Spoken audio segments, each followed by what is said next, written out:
नमस्कार ताईंनो, शुभ सकाळ. श्री स्वामी समर्थ.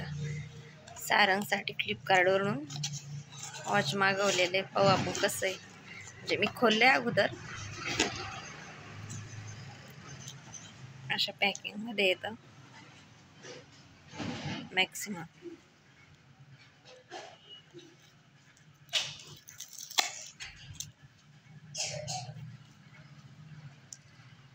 एक मिनिट,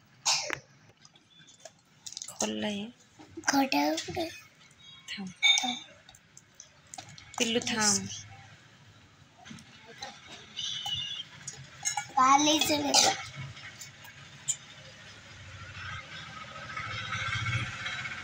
या पद्धतीचं आहे. पॅकिंग छान आली. वॉच पण छान आहे. तो तिसरीत आहे त्या हिशोबाने घेतलाय. थोडं मोठी झाली डाईल त्याला. यामध्ये क्लिअर दिसतंय का? 24 पर्यंतचा आहे आणि मिनिट पण दिलेले आहेत. 5 मिनिट लाकडे टाक, त्यासाठी घेतलंय. डेट आणि डेज पण येतोय. कसं वाटलं तुम्हाला? कमेंट करून नक्की सांगा.